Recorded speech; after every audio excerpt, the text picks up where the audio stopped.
Le concept de jugement divin dans la Bible s'étend sur de multiples couches, nous laissant souvent interrogatifs. Comment comprendre un jugement rendu par une puissance supérieure? Et qu'est-ce que cela signifie pour nous en tant qu'humains? Tout au long des Écritures, nous voyons diverses représentations du jugement de Yahvé. Et il ne s'agit pas seulement de punition. Il y a un raisonnement plus profond et plus complexe derrière cela. Dans l'Ancien Testament, nous rencontrons des histoires comme celle de Noé et du déluge. La décision de Yahvé d'inonder la terre n'était pas un acte aléatoire.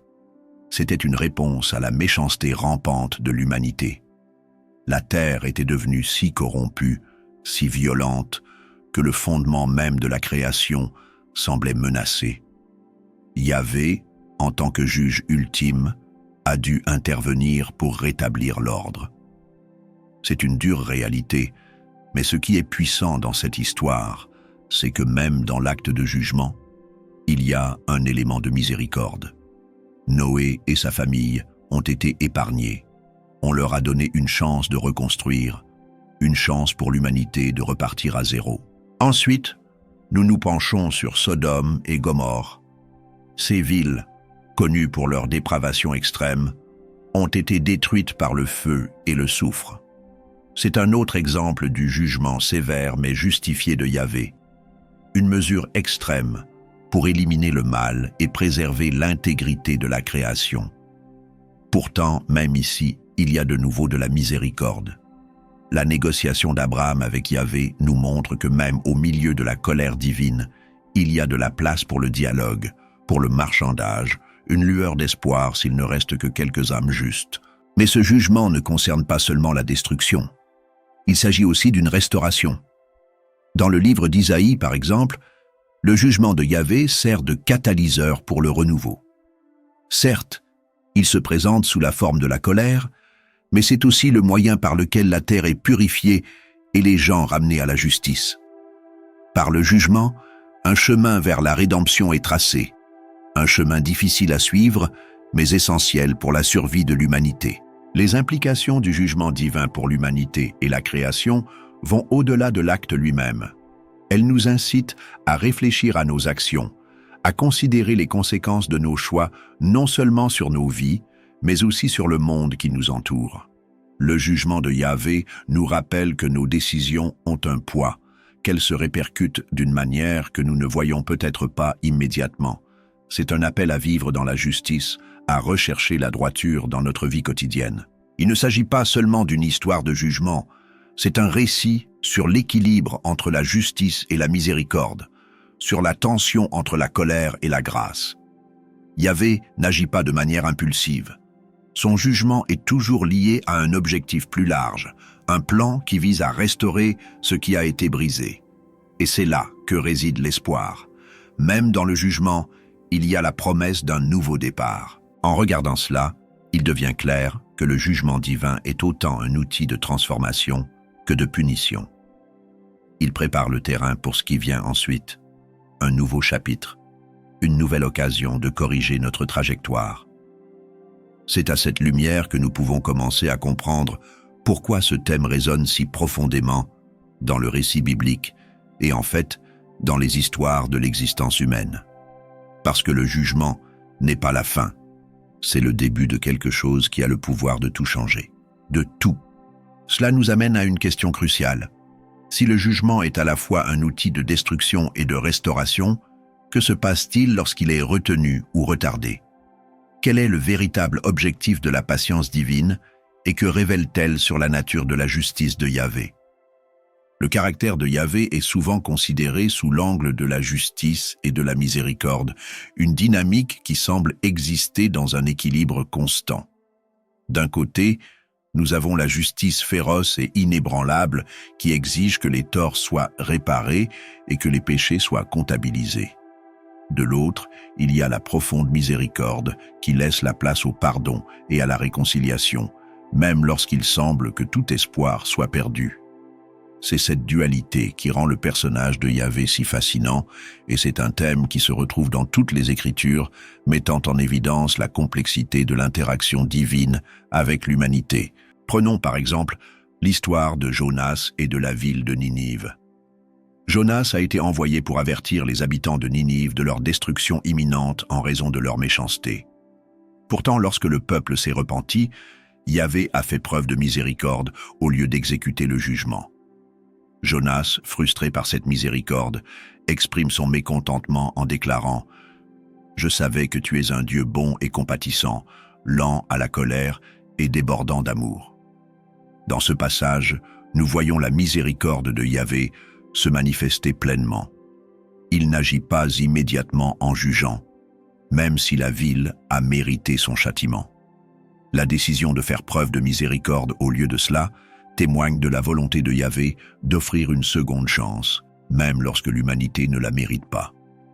C'est un contraste frappant avec le sens souvent strict de la justice que nous attendons d'une puissance supérieure. Puis il y a le célèbre passage de l'Exode 34, 6, 7, où Yahvé révèle sa nature à Moïse. Le Seigneur, Dieu de compassion et de bonté, lent à la colère, abondant en amour et en fidélité, gardant l'amour jusqu'à des milliers, pardonnant la méchanceté, la rébellion et le péché, ne laisse pas les coupables impunis. Mais il ne laisse pas les coupables impunis. Ici, la justice et la miséricorde sont liées. Yahvé est miséricordieux et plein d'amour, mais il ne se contente pas d'ignorer le péché. Il y a une conséquence aux actes répréhensibles. Sa justice veille à ce que le mal ne reste pas impuni, mais sa miséricorde permet le repentir et le pardon. Ce passage met en évidence la tension entre ces deux attributs, montrant qu'ils ne sont pas opposés, mais plutôt complémentaires dans la nature de Yahvé. Un exemple plus frappant de cet équilibre se trouve dans le Nouveau Testament avec l'histoire du Fils prodigue. Dans cette parabole, un jeune homme réclame son héritage, le gaspille en menant une vie insouciante et se retrouve sans ressources. Lorsqu'il rentre chez lui et demande pardon, son père, au lieu de le punir pour ses actes, court vers lui les bras ouverts. La miséricorde du Père est immédiate et irrésistible, et elle n'est pas fondée sur la valeur du Fils, mais plutôt sur son repentir et son retour. La miséricorde de Yahvé est comme ce Père, prêt à pardonner, prêt à restaurer, attendant toujours le retour de ses enfants. Mais que se passe-t-il lorsque la miséricorde ne semble pas être au rendez-vous? Qu'en est-il de ceux qui persistent dans la méchanceté et rejettent l'appel à la repentance? Dans la Bible, la justice exige également que le mal impénitent en soit confronté. La destruction de Sodome et Gomorrhe en est un exemple qui donne à réfléchir. Malgré l'appel à la miséricorde d'Abraham au nom des justes, l'iniquité des villes était tellement ancrée que le jugement de Yahvé était inévitable. Sa miséricorde n'était pas absente, mais elle avait des limites. La justice devait prévaloir lorsque les villes refusaient de changer. Ainsi, la justice et la miséricorde de Yahvé s'entremêlent dans une danse délicate. La justice n'est pas froide ou impersonnelle, mais elle est toujours tempérée par la miséricorde. La miséricorde, cependant, n'est pas insouciante ou sans conséquence. Elle n'annule pas le besoin de justice, mais travaille en tandem avec elle. Ces deux qualités façonnent l'approche de Yahvé à l'égard de l'humanité, en veillant à ce que ni la grâce ni la vérité ne soient abandonnées. Cet équilibre est évident même dans les circonstances les plus difficiles. Lorsqu'Israël a été exilé à Babylone, il subissait les conséquences de son péché. La justice de Yahvé était claire. Cependant, par l'intermédiaire des prophètes, Yahvé a également promis la restauration, montrant que sa miséricorde prévaudrait en fin de compte, même au milieu du jugement. C'est un schéma que l'on retrouve dans toute l'Écriture. La justice peut venir en premier, mais la miséricorde laisse toujours la porte ouverte à la rédemption. Le caractère de Yahvé n'est donc pas unidimensionnel. Sa justice veille à ce que les torts soient réparés, mais sa miséricorde nous rappelle qu'il y a toujours de l'espoir, même dans les pires moments.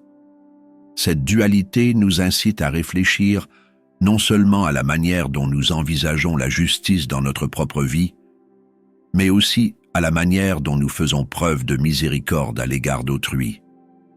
Si Yahvé, dans sa parfaite sagesse, peut maintenir les deux en équilibre, c'est peut-être quelque chose que nous devrions nous efforcer d'imiter. Mais cela soulève une question plus profonde. La miséricorde peut-elle jamais être pleinement réalisée sans la présence de la justice? Y a-t-il une limite à la miséricorde de Yahvé? L'Ancien Testament est rempli de récits vivants, souvent durs, de jugements divins, où Yahvé intervient directement dans l'histoire pour faire face à la méchanceté ou à la désobéissance de l'humanité. Ces exemples de jugement ne sont pas des actes de colère aléatoires, mais sont liés à des thèmes théologiques plus larges concernant la sainteté, l'alliance et l'accomplissement des promesses divines. Deux exemples marquants de jugement, les plaies d'Égypte et la conquête de Canaan, illustrent ces thèmes et donnent un aperçu plus profond de la relation de Yahvé avec son peuple et le monde qui l'entoure. Commençons par les plaies d'Égypte.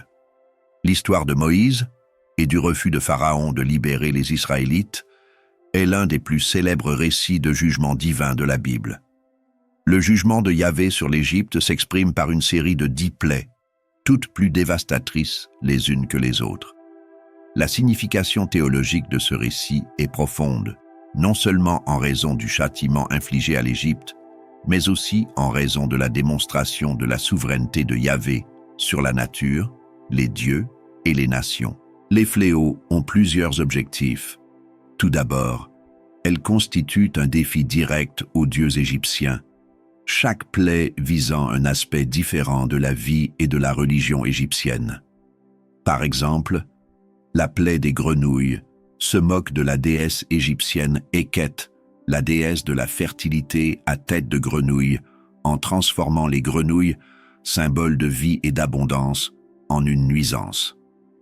De même, la plaie des ténèbres peut être considérée comme un jugement contre Ra, le dieu du soleil, révélant que Yahvé détient le pouvoir ultime sur la vie et la création. Mais les fléaux démontrent également l'engagement de Yahvé dans son alliance avec Israël. Les Israélites sont épargnés par ces fléaux, ce qui montre qu'ils sont distincts des Égyptiens et sous la protection de Yahvé. Il ne s'agit pas seulement d'un acte de vengeance contre l'Égypte, mais d'une déclaration selon laquelle Yahvé accomplit sa promesse de libérer son peuple et de le faire entrer dans le pays qu'il avait promis à ses ancêtres. La dernière plaie, la mort des premiers-nés, est la plus sévère et culmine avec l'institution de la Pâque, mémorial de la miséricorde de Yahvé qui a épargné les Israélites. Nous voyons ici que le jugement divin, bien que sévère, est également lié à la miséricorde de Yahvé et à l'attention qu'il porte à son peuple. La leçon théologique des fléaux est claire. Le jugement de Yahvé n'est pas arbitraire. C'est l'expression de sa sainteté et de son engagement en faveur de la justice. Il montre jusqu'où il ira pour protéger son peuple et tenir ses promesses, même si cela implique d'affronter les puissances du monde. Les fléaux soulignent également la tension entre la justice et la miséricorde de Yahvé. Le cœur de Pharaon s'endurcit tout au long du processus, mais à la fin, c'est Israël qui est racheté, illustrant le fait que le jugement divin peut servir à la fois d'outil de destruction et de moyen de rédemption. Nous aborderons ensuite la conquête de Canaan, un autre exemple de jugement qui soulève d'importantes questions théologiques. Lorsque les Israélites, conduits par Josué, entrent dans la terre promise, Yahvé leur ordonne de détruire les villes cananéennes, Jéricho, Haï et d'autres, au cours d'une série de campagnes militaires. Cet ordre est souvent appelé le ban, Érem en hébreu, c'est-à-dire l'ordre de détruire tout ce qui se trouve dans une ville, y compris ses habitants. La conquête de Canaan semble extrême, voire troublante pour les lecteurs modernes, mais elle revêt une profonde signification théologique dans le contexte du monde antique. Tout d'abord, la conquête de Canaan est présentée comme un jugement sur les Cananéens pour leurs péchés. Dans Deutéronome 9, 4-5, Moïse rappelle aux Israélites que ce n'est pas à cause de leur justice qu'ils héritent du pays, mais à cause de la méchanceté des Cananéens. Les Cananéens s'adonnaient à des pratiques telles que les sacrifices d'enfants, l'idolâtrie et la prostitution rituelle, des actes considérés comme abominables selon les normes de la loi israélite. Le jugement de Yahvé à leur égard est considéré comme un acte de justice divine, punissant ces nations pour leurs iniquités et éliminant une influence corrompue susceptible d'égarer les Israélites. D'un point de vue théologique, ce jugement met également en évidence le concept de sainteté. La terre de Canaan est mise à part pour Israël, et le commandement de Yahvé de détruire les nations cananéennes reflète la nécessité pour Israël de rester pur et séparé des influences corruptrices, du culte des idoles et de l'immoralité. L'acte de jugement, bien que sévère, est un moyen de préserver la sainteté des Israélites en s'assurant qu'ils ne tombent pas dans les mêmes pratiques que celles qui ont conduit à la destruction des nations cananéennes. En même temps, la conquête est aussi un acte de miséricorde divine. Yahvé a donné aux Cananéens des centaines d'années pour se repentir, mais ils ne parviennent pas à se détourner de leurs mauvaises habitudes. Pour Israël, la conquête est l'accomplissement d'une promesse faite à Abraham, Isaac et Jacob, selon laquelle ils hériteraient de la terre. Il s'agit d'un don divin qui s'accompagne de la responsabilité de rester fidèle à Yahvé. Le jugement contre les Cananéens prépare donc le terrain pour l'alliance d'Israël avec Yahvé, une alliance qui exige fidélité, obéissance et pureté. La destruction des Cananéens est difficile à concilier avec les sensibilités modernes, mais il est important de la comprendre dans son contexte historique et théologique. Il ne s'agissait pas simplement d'une conquête territoriale, mais du jugement de Yahvé sur le péché et de l'établissement d'une nation sainte qui serait une lumière pour le monde. La conquête souligne la gravité du péché et les limites que Yahvé est prêt à franchir pour protéger son peuple et tenir ses promesses. Elle met également Israël au défi de respecter les termes de l'Alliance et de servir d'exemple de justice aux nations environnantes. Dans les plaies d'Égypte comme dans la conquête de Canaan, le jugement de Yahvé est une action à multiples facettes qui révèle à la fois sa sainteté et sa fidélité à ses promesses. Son jugement n'est pas arbitraire. Il a un but précis, celui d'apporter la justice, de protéger son peuple et de préparer le terrain pour l'accomplissement de son grand plan de rédemption. Ces exemples montrent que le jugement divin n'est jamais simplement une question de colère. Il est toujours lié à une vérité théologique plus profonde sur la souveraineté de Yahvé, sa sainteté et son engagement envers un peuple qui est appelé à vivre selon sa volonté. Le concept du « jour de Yahvé » et du jugement dernier est l'un des thèmes eschatologiques les plus importants de la Bible. Il dépeint une époque où les justes seront justifiés, les méchants seront jugés, et le plan ultime de Yahvé pour la création sera pleinement réalisé. Ce thème se retrouve dans toute la littérature prophétique, en particulier dans des livres comme Malachie et l'Apocalypse, où la fin des temps est dépeinte avec une imagerie saisissante, offrant à la fois des avertissements et des promesses pour l'humanité. Dans l'Ancien Testament, le jour de Yahvé est souvent décrit comme un temps de jugement divin, où Yahvé interviendra directement dans l'histoire pour rétablir l'ordre, punir les méchants et apporter le salut aux fidèles. Malachie, le dernier livre de l'Ancien Testament, offre l'une des images prophétiques les plus claires de ce jour. Dans Malachie 4:1, il est écrit « Le jour vient, il brûlera comme une fournaise. Tous les arrogants et tous les méchants seront du chaume, et le jour qui vient les embrasera. » Le feu symbolise la purification et le jugement. Ce jour est celui du bilan, où tout le mal sera détruit, et rien n'échappera au jugement ardent de Yahvé. Mais Malachie ne s'arrête pas là. Il apporte également un message d'espoir pour ceux qui restent fidèles.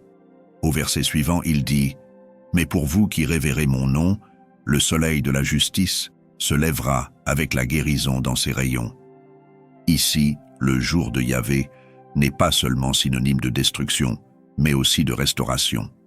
Pour les justes, ce sera un jour de guérison, un moment où la justice et la miséricorde de Yahvé se rejoignent pour apporter à la fois le jugement et le salut.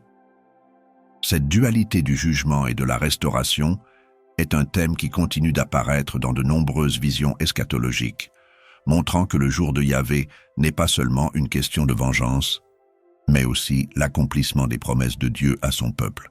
Dans le Nouveau Testament, nous trouvons une vision encore plus large du jugement final dans le livre de l'Apocalypse. L'Apocalypse, souvent considéré comme le texte eschatologique par excellence, fournit un compte-rendu détaillé de la fin du monde, lorsque le Christ reviendra pour vaincre le mal, ressusciter les morts et établir son royaume éternel. Dans Apocalypse 20, 10, 11-15, nous lisons le grand jugement du trône blanc, où tous les morts sont jugés selon ce qu'ils ont fait. Les morts sont jugés d'après ce qu'ils ont fait, d'après ce qui est écrit dans les livres, et quiconque ne fut pas trouvé écrit dans le livre de vie fut jeté dans l'étang de feu.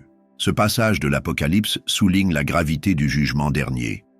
Il ne s'agit pas d'un concept abstrait, mais d'un bilan réel et personnel, où chaque individu devra faire face aux conséquences de ses actes. Le jugement est basé sur les actes, mais le critère ultime du salut est de savoir si le nom d'une personne est inscrit dans le livre de vie, si elle est en relation avec Yahvé, symbolisé par la foi en Christ. Ce moment de bilan est lié à une bataille cosmique beaucoup plus vaste entre le bien et le mal, et il sert de point culminant à l'histoire divine de la rédemption. L'imagerie de l'Apocalypse est intense, pleine d'un langage symbolique qui indique un bouleversement cosmique et le triomphe ultime de la justice de Yahvé. Mais comme pour Malachie, l'Apocalypse parle aussi d'espoir. Tout comme Malachie promet la guérison des justes, l'Apocalypse promet la création d'un nouveau ciel et d'une nouvelle terre. Dans Apocalypse 21.1-4, nous lisons « Puis je vis un nouveau ciel et une nouvelle terre, car le premier ciel et la première terre avaient disparu. » C'est une image de la restauration, où il n'y aura plus ni deuil, ni cri, ni douleur, et où Dieu lui-même habitera avec son peuple. Dans cette nouvelle création, le jugement dernier a purifié le monde, faisant place à la plénitude de la présence et de la paix de Yahvé. Malachie et l'Apocalypse partagent ce thème du jugement menant à la restauration. Le jour de Yahvé, que ce soit dans l'Ancien ou le Nouveau Testament, ne consiste pas simplement à mettre fin au mal, mais à préparer le terrain pour un nouvel ordre. Un ordre où la justice règne et où le royaume de Yahvé est pleinement établi. C'est un thème qui appelle les fidèles à persévérer, à s'accrocher aux promesses de Dieu, même au milieu de la souffrance et de l'incertitude. En comprenant ces textes prophétiques, nous sommes invités à réfléchir à notre propre vie à la lumière du jugement à venir. Le jour de Yahvé nous rappelle que nos actions comptent, que les choix que nous faisons ont des conséquences et que Yahvé est juste et fidèle pour réaliser ses promesses. Mais il offre aussi de l'espoir pour ceux qui restent fidèles, de l'espoir pour ceux qui aspirent à la justice et de l'espoir pour la restauration de toutes choses. Le jugement dernier n'est pas seulement une fin, c'est le début de quelque chose de bien plus grand que ce que nous pouvons imaginer.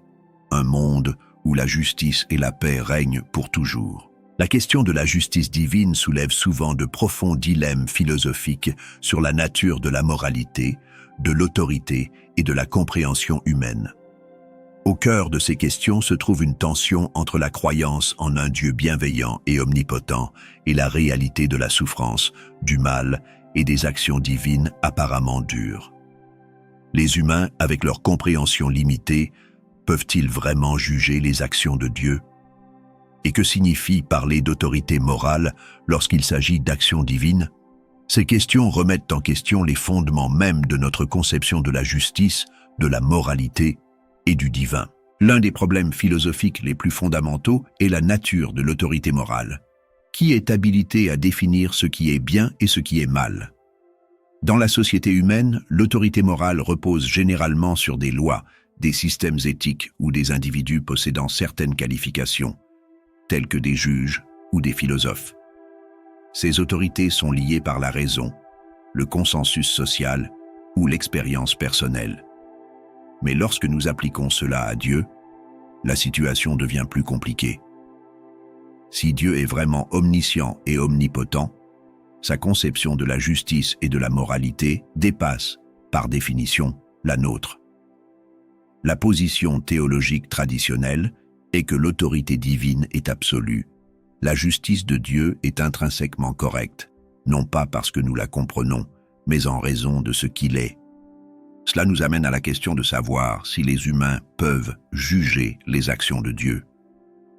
Dans les traditions religieuses qui reconnaissent l'omniscience et l'omnipotence de Dieu, l'idée que les humains puissent juger les actions de Dieu semble problématique. Si Dieu est vraiment infini en sagesse et en puissance, notre perspective finie ne peut pas comprendre pleinement ses raisons, même lorsque ces raisons nous semblent impénétrables ou troublantes.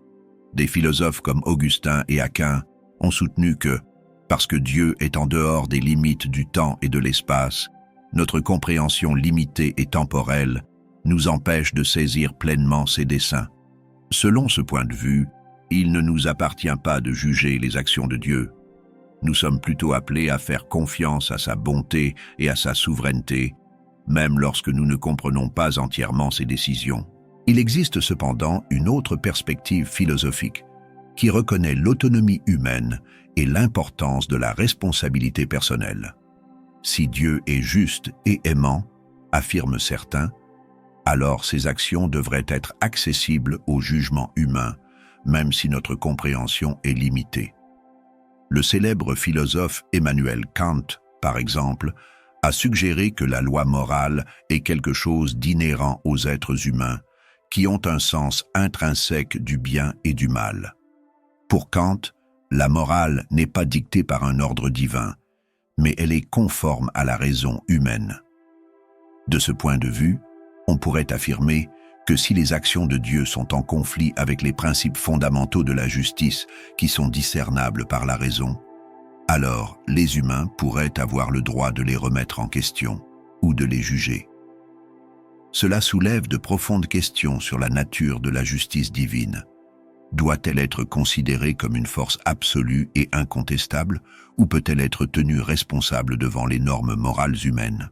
Le problème, cependant, est que le raisonnement moral humain est imparfait et souvent façonné par des influences subjectives, la culture, l'expérience et même les préjugés personnels. Comment pouvons-nous faire confiance à notre jugement lorsqu'il est si faillible? Même dans le contexte de la moralité humaine, il y a constamment des débats et des désaccords sur ce qui est vraiment juste. Ce que certains considèrent comme un impératif moral, d'autres peuvent le considérer comme moralement douteux. Si nous ne sommes pas toujours d'accord sur la justice humaine, pouvons-nous vraiment nous attendre à pouvoir porter un jugement sur les actions de Dieu? Certains diront que notre compréhension de la moralité et de la justice est incomplète et que la justice divine transcende notre capacité à raisonner à son sujet. En outre, si Dieu est la source ultime de toute moralité, comment comprendre la relation entre la justice divine et la liberté humaine? Si Dieu est juste et parfaitement bon, cela signifie-t-il que tout ce qu'il fait est intrinsèquement bon? Et cela élimine-t-il le concept de choix moral de l'équation? Des philosophes comme John Hick ont soutenu que l'existence du mal et de la souffrance dans le monde est compatible avec la justice divine, même si elle est difficile à comprendre pour les humains.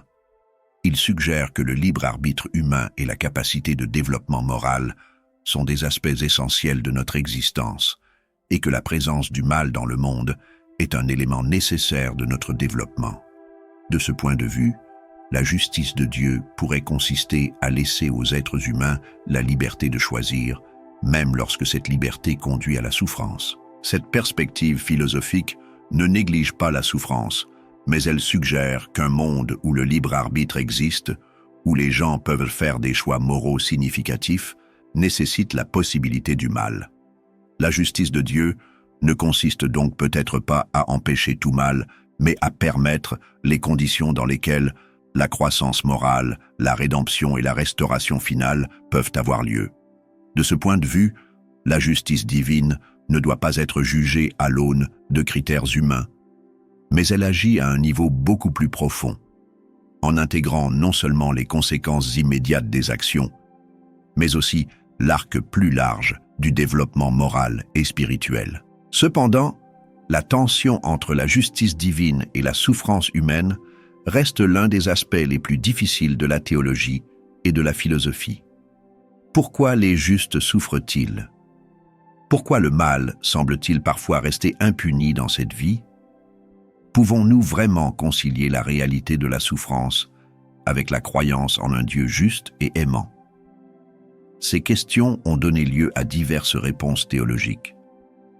Certains affirment que la justice ultime ne sera réalisée que dans l'au-delà, lorsque Dieu jugera toutes choses et redressera tous les torts.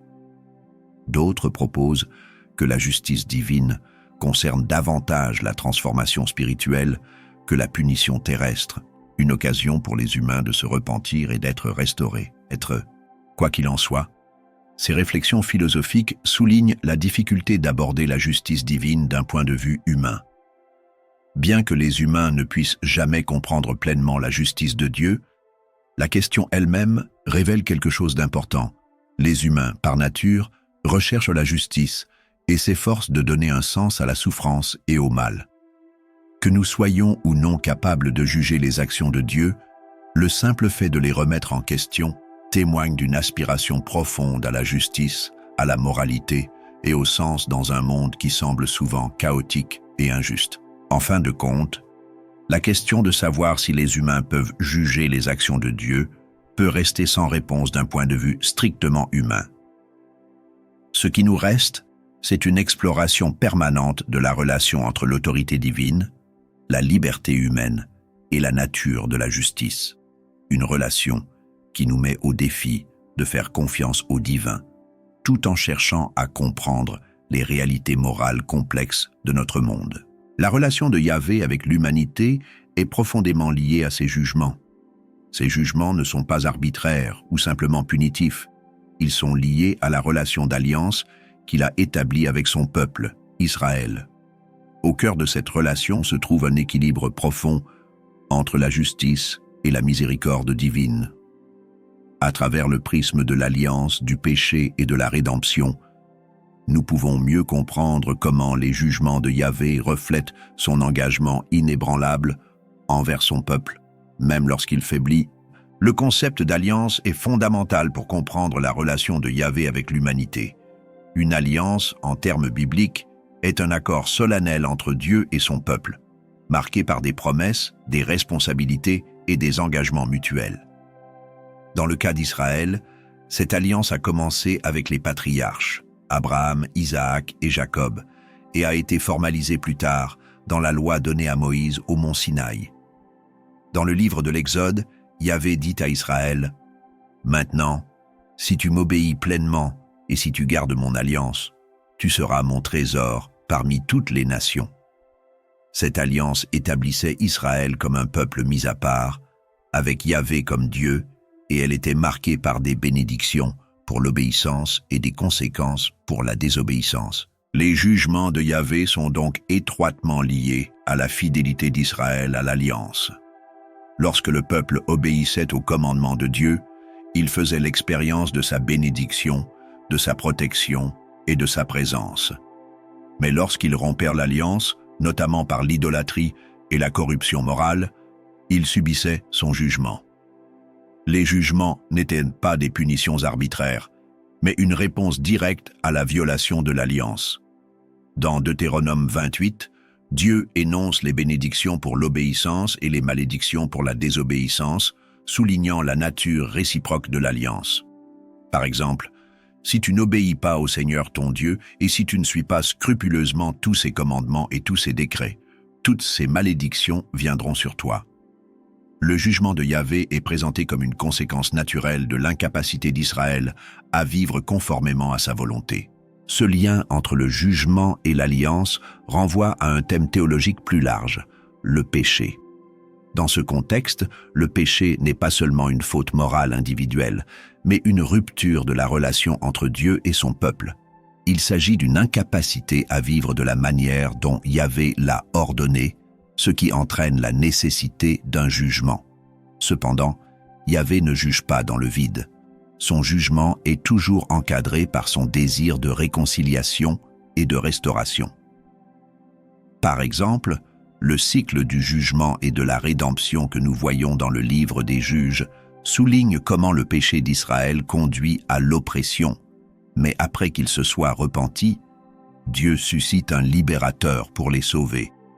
Le jugement de Yahvé ne vise donc pas seulement à punir le péché, mais aussi à restaurer la relation d'alliance. Même face à son jugement, l'amour de Yahvé pour son peuple reste inébranlable. Cela est évident dans ses appels constants à la repentance, même lorsqu'Israël se détourne de lui. Les prophètes, en particulier Osée et Jérémie, décrivent souvent le jugement de Dieu en même temps que son profond chagrin face au péché d'Israël. Dans Osée, par exemple, la relation de Yahvé avec Israël est comparée à un mariage où l'infidélité d'Israël s'apparente à un adultère. Malgré la trahison d'Israël, Yahvé continue d'offrir un chemin de restauration en disant dans Osée 14, 1-2, « Reviens, Israël, au Seigneur ton Dieu. Tes péchés ont été ta perte. Prends des paroles avec toi et reviens au Seigneur. » Cette volonté de pardonner et de restaurer témoigne de la miséricorde de Yahvé qui est toujours présente, même au milieu du jugement. Pourtant, la rédemption est un thème central dans la relation de Yahvé avec son peuple, et son jugement est toujours entrelacé avec l'espoir d'une réconciliation. L'idée de la rédemption apparaît le plus clairement dans l'ultime promesse de l'Alliance, la venue d'un Messie.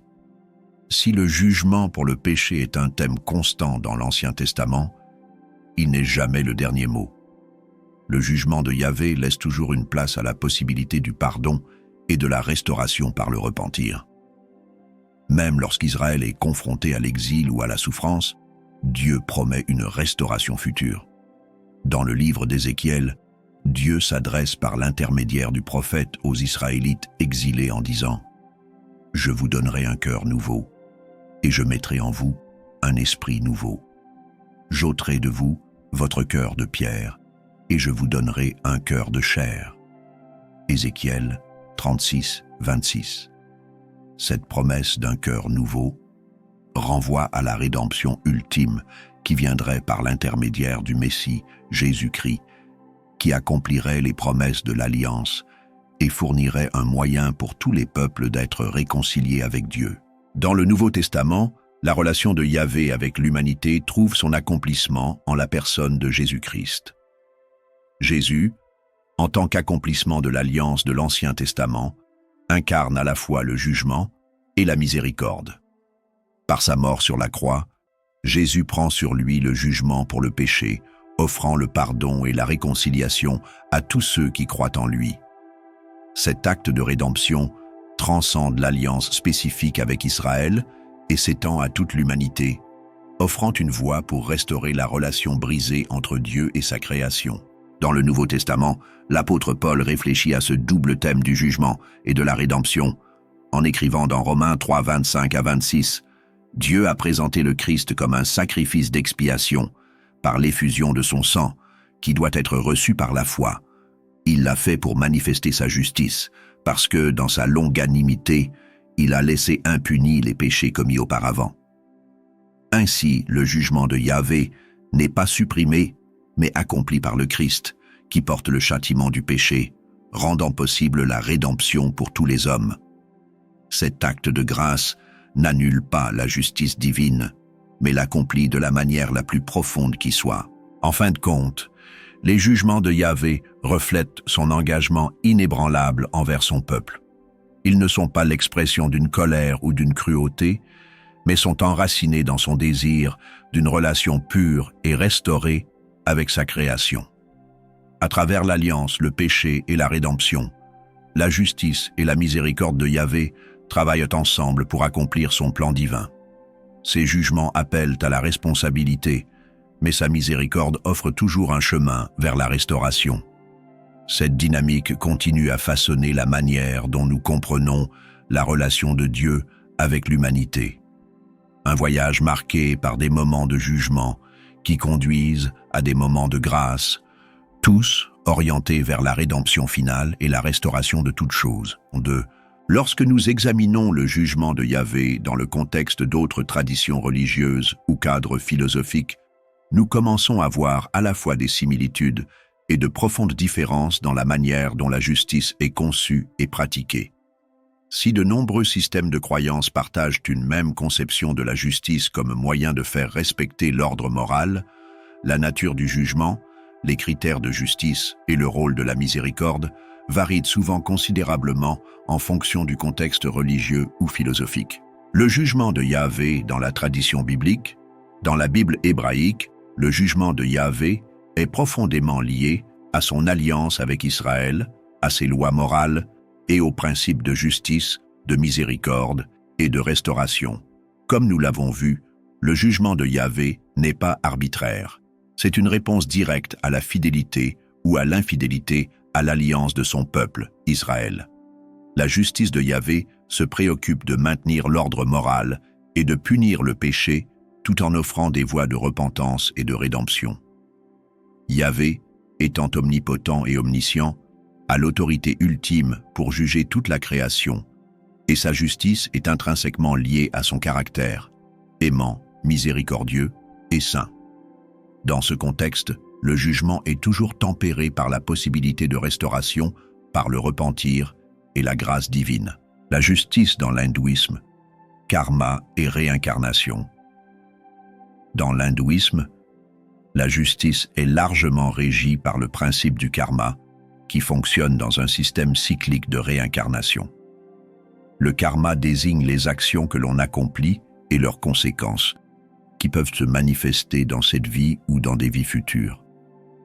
Le jugement est impersonnel et n'est pas prononcé par une divinité, mais il s'agit plutôt d'une loi intrinsèque de cause et d'effet moral. Les actions positives conduisent à des résultats positifs, tandis que les actions négatives conduisent à la souffrance. Toutefois, le but ultime de l'hindouisme est la moksha, ou libération du cycle des morts et des renaissances, qui transcende le jugement au sens traditionnel du terme. Contrairement au jugement de Yahvé, qui est ancré dans une relation d'alliance et conduit à la rédemption, la justice hindoue ne prévoit pas l'intervention personnelle d'une divinité pour redresser les torts de la même manière. Au lieu de cela, les individus doivent s'acquitter de leurs dettes karmiques au cours de leur vie.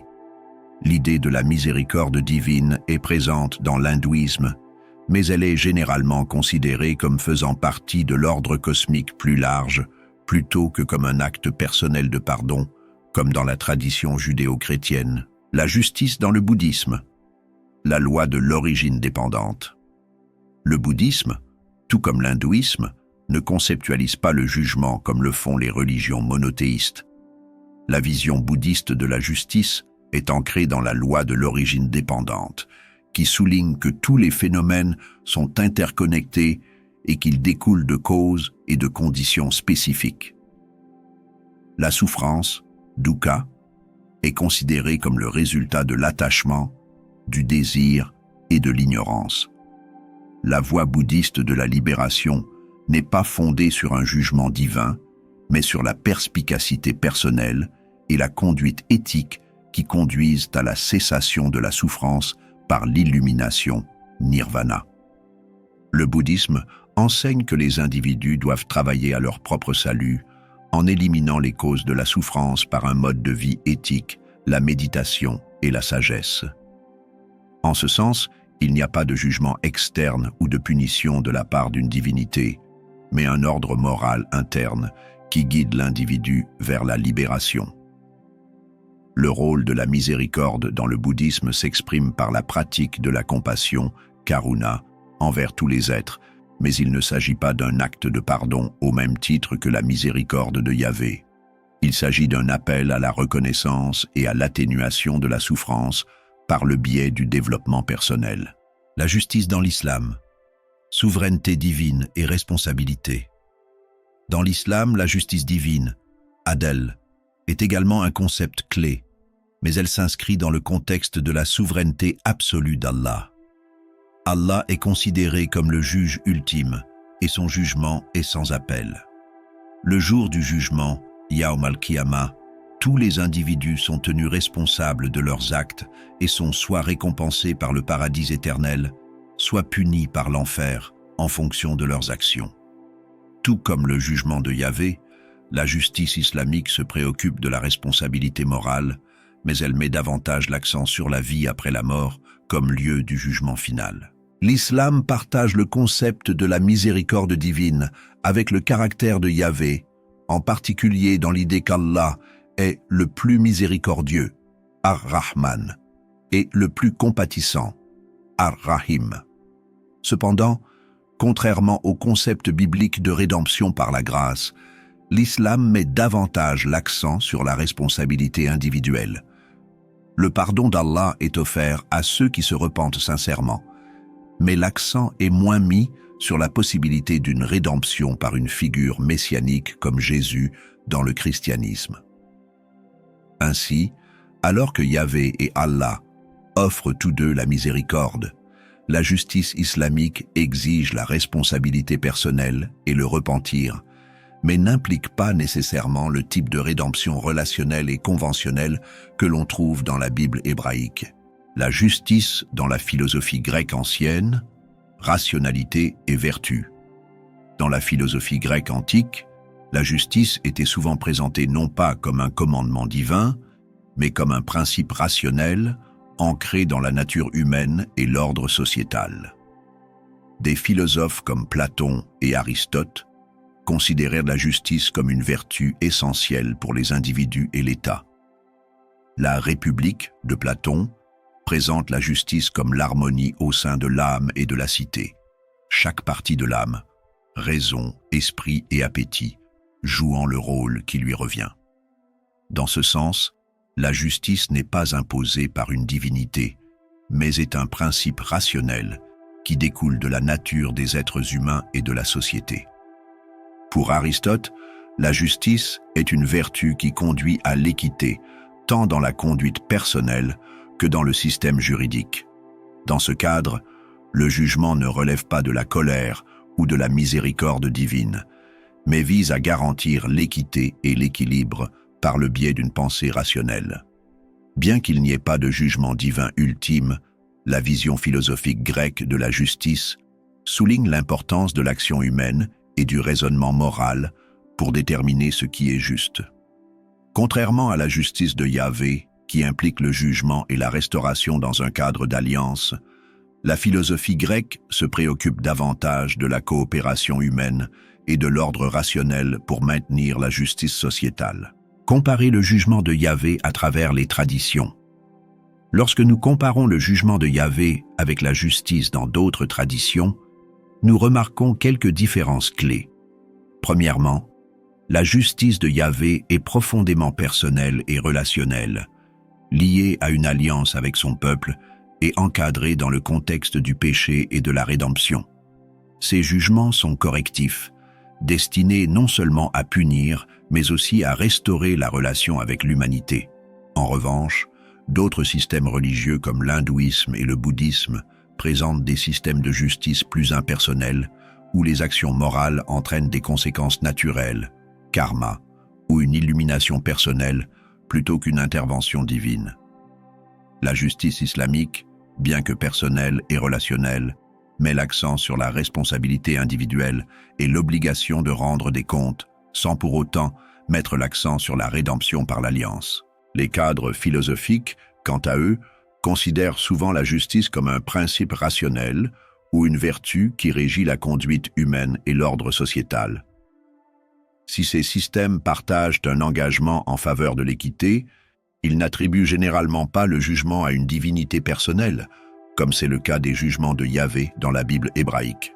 En fin de compte, ce qui distingue le jugement de Yahvé, c'est le mélange unique de la justice et de la miséricorde divine, au sein d'une relation d'alliance qui permet la rédemption, le pardon et la restauration. Alors que d'autres traditions offrent des aperçus précieux sur la nature de la justice, le jugement de Yahvé offre une perspective distincte où la justice n'est pas seulement une question de rétribution, mais aussi de possibilité de réconciliation et de guérison.